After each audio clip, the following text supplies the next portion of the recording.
जब आप active recall करते हैं तो खुद से आप चेक कर पाते हैं कि मुझे चीजें कहां तक याद है और कितना याद है। एनसीईआरटी अच्छे से रीड करेंगे, जैसे केमिस्ट्री और बायो में रेगुलर टेस्ट देंगे, टेस्ट के बाद आके घर पे एनालिसिस करेंगे। आप अगर प्रैक्टिस बनाएंगे, जब भी आप पेपर देते हो तो 2-4 क्वेश्चन जरूर इस तरह से देखें। अगर कहीं भी इस तरह का मिले तो आप जरूर इन अप्रोच को अपनाएं, तो आपका फास्ट हो सकता है। और हमेशा एक पॉजिटिव इन्वायरमेंट बना के रखें, आप जहां भी हैं वहां पॉजिटिव इन्वायरमेंट बना के रखिए, हमेशा खुश रहिए। Hello dear student, my self A Narayan, Varanasi PW Vidyapeeth में फिजिक्स प्रोफेसर हूं। आज हम बात करने वाले हैं नीट 2026 के बारे में। ठीक है, जो भी एस्पायरेंट्स एग्जाम देने इस बार जा रहे हैं, तो एग्जाम से ठीक 2-3 महीने पहले हमें किस तरह से अपने आप को तैयार करके रखना चाहिए और किन बातों से बचना चाहिए, उस पर हम लोग आज डिस्कशन करेंगे। तो सबसे पहला जो पॉइंट है कि आप अपने नोट्स को या आपका जो भी कंटेंट है उसको ऑर्गेनाइज रखें। अभी ऐसा बिल्कुल ना करें कि ये भी पढ़ लेते हैं, वो भी पढ़ लेते हैं, ये भी पढ़ लेते हैं। जो भी क्लास नोट्स आपके सर ने दिए हैं, क्लास नोट्स पे फोकस करें, साथ में एनसीईआरटी रीड करें। तो मैं आपको बात बताऊं कि सबसे पहले कि क्लास नोट्स पे आप फोकस करें और एनसीईआरटी रीड करें। एनसीईआरटी खासकर केमिस्ट्री और जो बायो सेक्शन है वो काफी इंपॉर्टेंट रहते हैं आपके एग्जाम पॉइंट ऑफ व्यू से। क्लास नोट्स के बारे में अगर बात करें तो अगर पहले से शॉर्ट नोट्स अगर बन गए हैं तो शॉर्ट नोट्स को आप बार बार रीड करें। अगर नहीं बने हैं तो चिंता करने की कोई बात नहीं है, अभी मत बनाएं, क्योंकि लास्ट में बनाने में कोई ज्यादा आपको बेनिफिट नहीं होने वाला है, काफी अच्छा खासा टाइम वहां चला जाएगा। तो जो भी फुल लेंथ आपके पास नोट्स है उसी पे आप फोकस करें। ठीक है बच्चों। दूसरा बात, कुछ पढ़ने का मैं कुछ तरीका बता देता हूं कि आप हर 2 दिन 3 दिन में कोई चैप्टर उठाकर मन ही मन एक्टिव रिकॉल करें। जब आप एक्टिव रिकॉल करते हैं तो खुद से आप चेक कर पाते हैं कि मुझे चीजें कहां तक याद है और कितना याद है, पहली बात ये। दूसरा बात, चीजों को और बेहतर करना है, अपने कंटेंट को और बेहतर करना है तो टॉपिक्स को इंटर रिलेट करने की कोशिश करें, फॉर्मूला को इंटर रिलेट करने की कोशिश करें। जब आप टॉपिक्स को और फॉर्मूला को इंटर रिलेट करने की कोशिश करते हैं तो उससे क्या होता है कि चीजें क्लियर होती है और फॉर्मूला भी आपको ढंग से याद आती है। एग्जाम्पल के तौर पर अगर मैं आपको बता दूं, जैसे मान लो कि साउंड वेव के अंदर में डिस्प्लेसमेंट और प्रेशर वेव के बीच में कितना फेज डिफरेंस है, तो π/2। वही अगर बात करें एसएचएम के अंदर में तो डिस्प्लेसमेंट और वेलोसिटी के बीच में कितना फेज डिफरेंस है, तो π/2। अब इसमें क्या अंतर क्या है, तो एसएचएम के अंदर में जहां डिस्प्लेसमेंट 0 होगा वहां पे वेलोसिटी मैक्सिमम होगा, मतलब एक जने मिनिमम है तो दूसरा जने मैक्सिमम है। एसएचएम के अंदर में जब हम एक्सट्रीम पे जाते हैं तो डिस्प्लेसमेंट मैक्सिमम होता है तो वेलोसिटी 0 होता है। उसी तरह से आप साउंड वेव में देखिए तो डिस्प्लेसमेंट और प्रेशर के बीच में फेज डिफरेंस π/2 है। तो अगर जहां पे डिस्प्लेसमेंट कम होगी वहां प्रेशर हाई होगा, जहां पे प्रेशर जहां पे कम होगी वहां पे डिस्प्लेसमेंट हाई होगा। तो जब भी π/2 का डिफरेंस है तो इस तरह से आपको रिलेट करके पढ़ें। जैसे आप फॉर्मूले के तौर पे याद करना चाहें तो अगर स्फेरिकल मिरर में बात करें तो जो वेलोसिटी ऑफ इमेज है, स्फेरिकल मिरर के अंदर जो वेलोसिटी ऑफ इमेज है वो आता है बच्चों, आपको पता है वेलोसिटी ऑफ इमेज आता है -v² अपॉन u² और वेलोसिटी ऑफ ऑब्जेक्ट। अगर आप लेंस में बात करें तो लेंस में बस ये माइनस नहीं होगा, लेंस में क्या नहीं होगा, बस माइनस नहीं होगा। तो इस तरह से आप लेंस और स्फेरिकल मिरर और रिफ्रैक्शन के जो फॉर्मूले हैं उसको भी आपको रिलेट कर सकते हैं। साथ में आप ऑप्टिकल इंस्ट्रूमेंट के जो केसेस हैं या मैग्निफिकेशन है उसको भी आपको रिलेट करके, जैसे सिंपल माइक्रोस्कोप वाला जो फॉर्मूला है कंपाउंड माइक्रोस्कोप के साथ आप को रिलेट करके चीजों को आसान बना सकते हैं और याद कर सकते हैं। इंटरलिंक जो चैप्टर है उसको एक साथ पढ़ने की कोशिश करें। जैसे एक बार हम ईएम वेव पढ़ रहे हैं तो ईएम वेव, वेव मोशन और वेव ऑप्टिक्स एक साथ खत्म करें। इलेक्ट्रोडायनामिक्स अगर मैंने यहाँ पे इलेक्ट्रिक चार्ज एंड फील्ड से स्टार्ट किया तो कोशिश करें कि पूरा का पूरा मैं एसी और ईएम वेव तक एक साथ को रिलेट करके खत्म करूं। ऐसे करके आप चीजों को आसान कर सकते हैं। दूसरी बात, जब आप इस तरह से पढ़ाई कर रहे हैं, ये लास्ट के 2 महीने के बारे में आपको बता रहा हूं, 2 महीने के बारे में कि क्या क्या करना है। जब आप लगातार इस तरह से पढ़ाई कर रहे हैं तो वीक में कम से कम 2 टेस्ट रखें, 2 टेस्ट रखें। पीडब्ल्यू में एटलीस्ट अभी 2 टेस्ट वीक में 2 से 3 टेस्ट चल ही रहा है, तो 2 टेस्ट रखें। और जब भी आप टेस्ट देकर आए तो ये एकदम 100% श्योर रखें कि उसी दिन उस टेस्ट पेपर का एनालिसिस करें। अब टेस्ट पेपर के एनालिसिस में अगर कोई सिली मिस्टेक मिलता है, अगर कोई बच्चों सिली मिस्टेक आता है, सिली मिस्टेक हो, कैलकुलेशन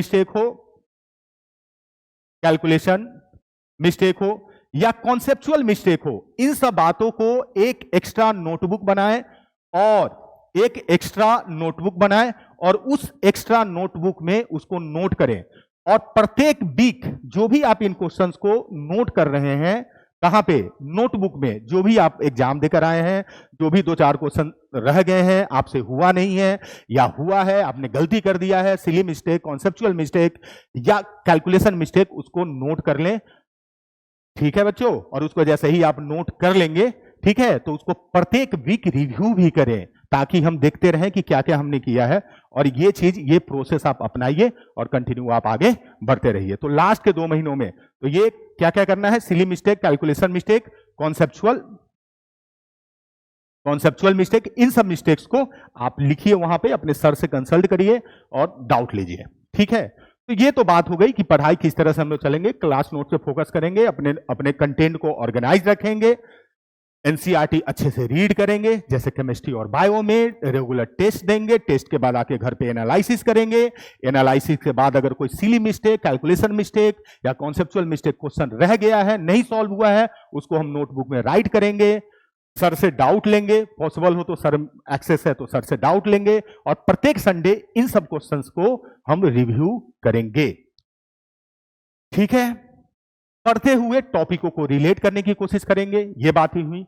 और आगे भी बातें हैं।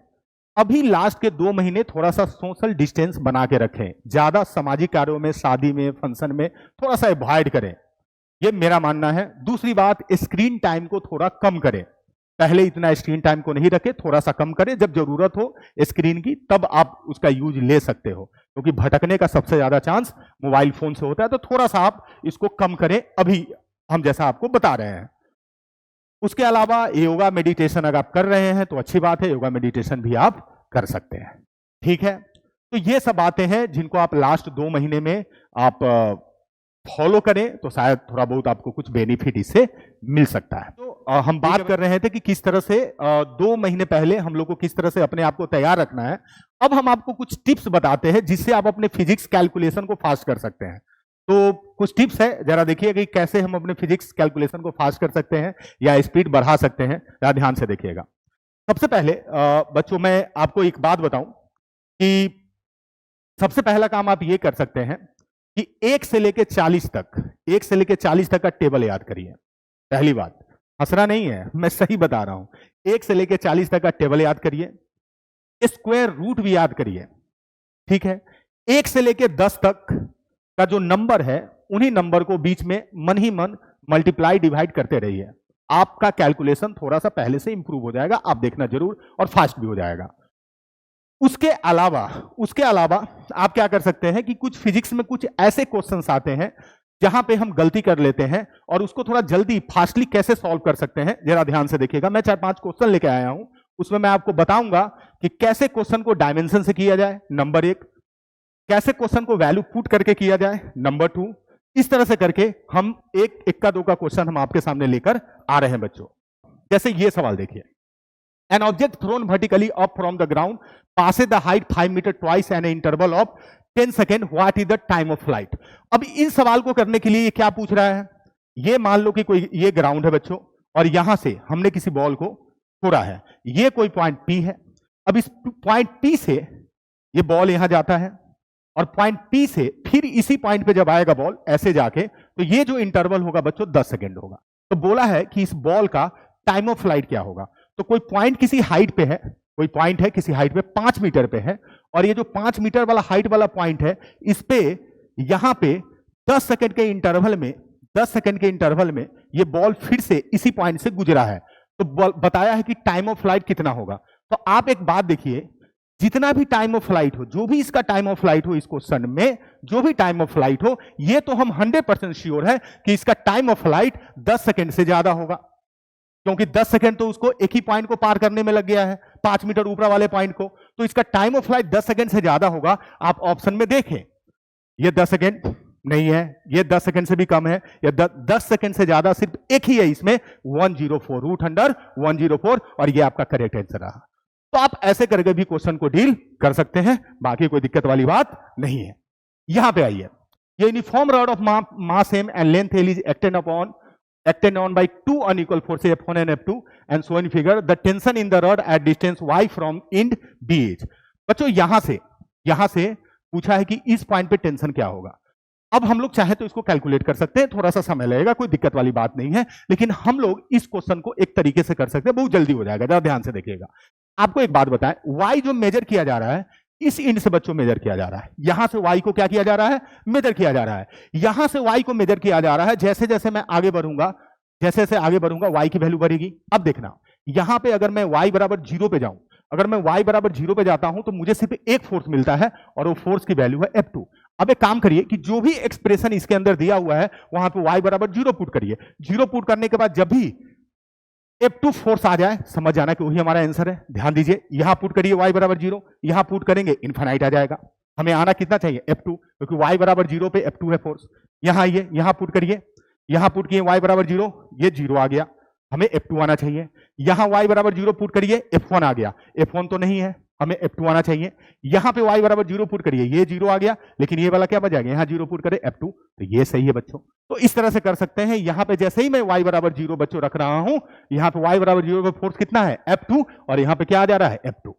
ठीक है, तो हम इन तरीकों से हम क्वेश्चन को हम जल्दी जल्दी करके, कुछ ऐसी तरीके हैं जिसे कर सकते हैं। जैसे ध्यान से देखिएगा, ये जेईई मेंस, इस साल जेईई मेंस 2026 में जनवरी वाले में ये क्वेश्चन पूछा हुआ है। अब ये तुम देख रहे हो कि इसका हमको डायमेंशन निकालने के लिए पूछा हुआ है। Find the dimension of the expression where epsilon naught E and T permit electric field and time. अब इस क्वेश्चन को डायमेंशन निकालना कोई बड़ी बात नहीं है, हम चाहे तो काफी आसान से निकाल सकते हैं, कोई दिक्कत वाली बात नहीं है। जैसे देखना, मुझे डायमेंशन निकालना है एप्सिलॉन नॉट ई टाइम टी का, निकाल लेंगे। एप्सिलॉन नॉट का डायमेंशन रखेंगे, इलेक्ट्रिक फील्ड का रखेंगे, टाइम का रखेंगे, निकल जाएगा। लेकिन हम कहते हैं कि ऐसे नहीं करो। इसका एक देखो क्या तरीका है, एरिया से मल्टीप्लाई और एरिया से डिवाइड करिए। आपको पता है कि जो डिस्प्लेसमेंट करेंट होता है वो epsilon not electric flux upon time. अब देखना, जैसे ही मैंने एरिया से मल्टीप्लाई किया, ये इलेक्ट्रिक फ्लक्स, ये टाइम, एप्सिलॉन नॉट, ये इतना जो टर्म है ये तो करंट के बराबर आ गया, ये अपॉन एरिया है, तो करंट ए और एरिया हो गया बेटा L माइनस लैम्डा।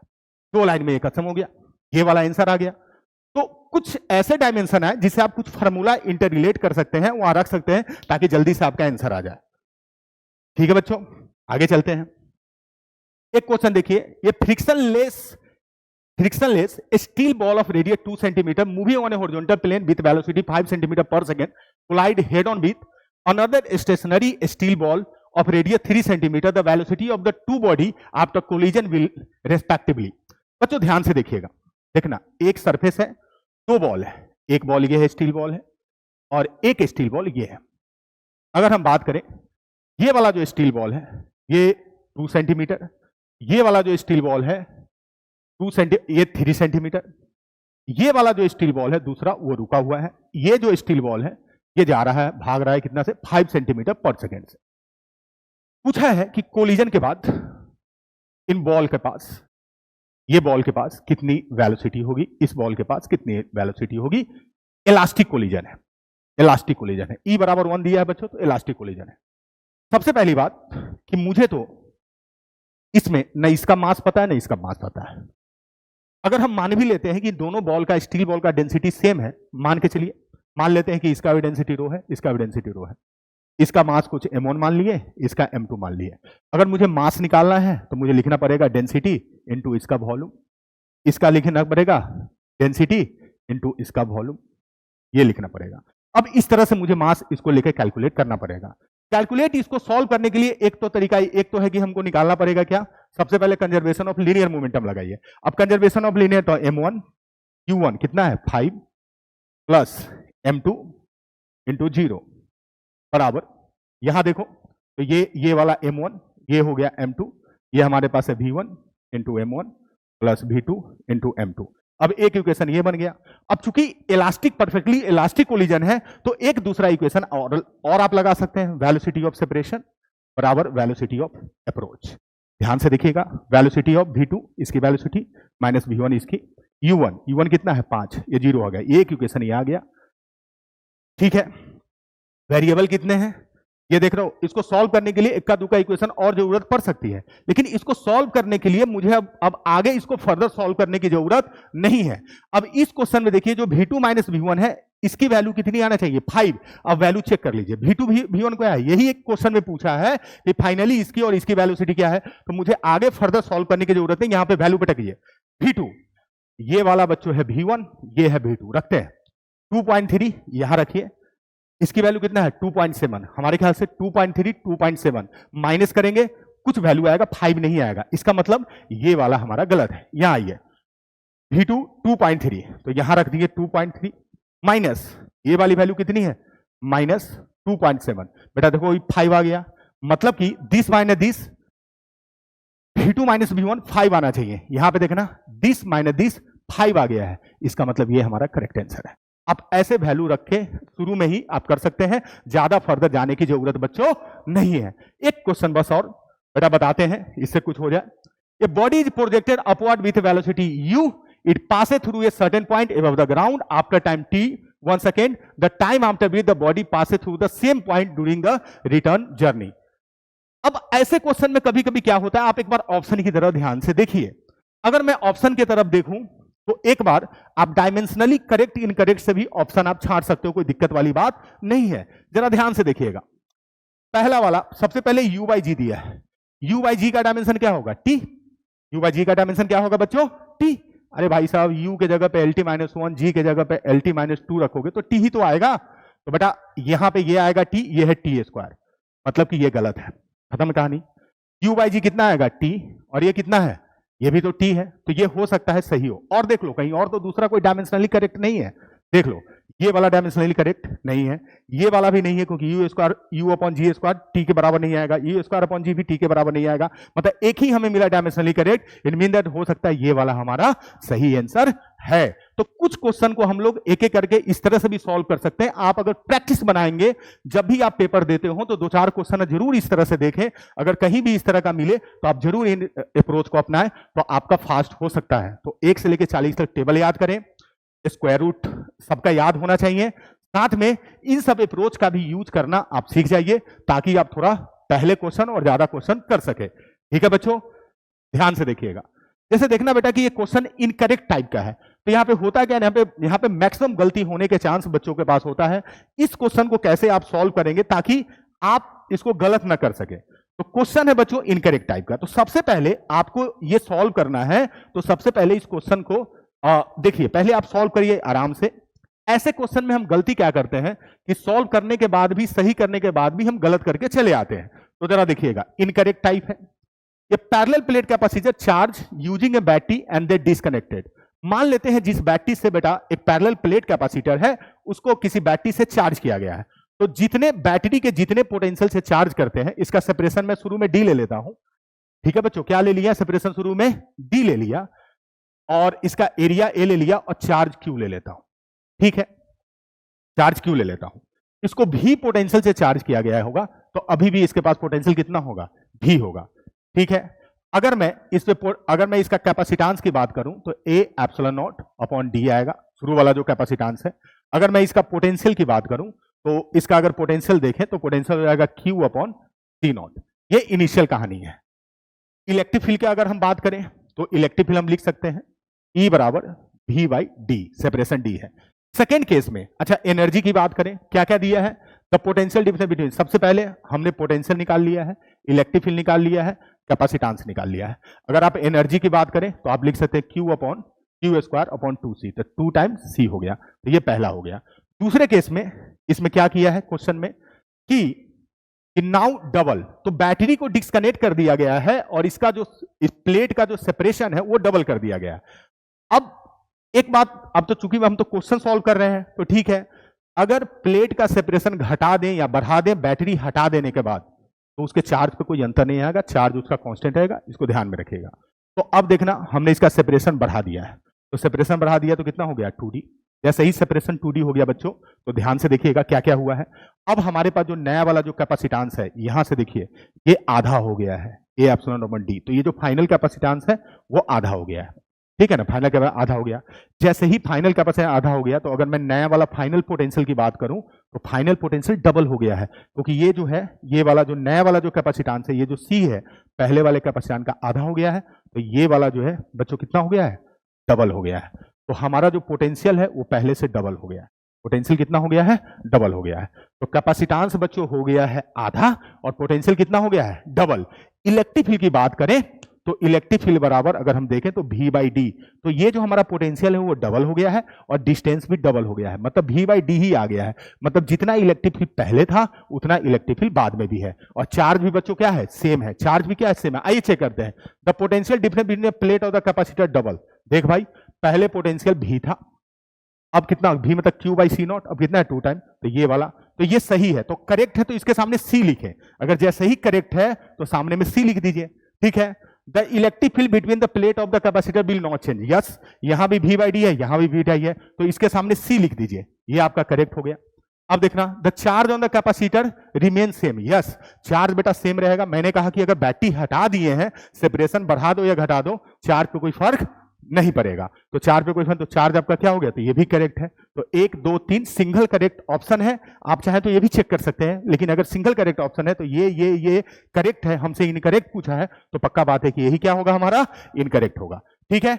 और सबसे लास्ट में बच्चों एग्जाम है बेटा, ये जो है just an exam, not larger than your life. इस बात को ध्यान रखिएगा, ये बस एग्जाम है। आप पढ़िए और हमेशा एक पॉजिटिव इन्वायरमेंट बना के रखें। आप जहां भी हैं वहां पॉजिटिव इन्वायरमेंट बना के रखिए, हमेशा खुश रहिए। ये बस एक एग्जाम है, आपका लाइफ नहीं है, इस बात को ध्यान रखिएगा। All the best.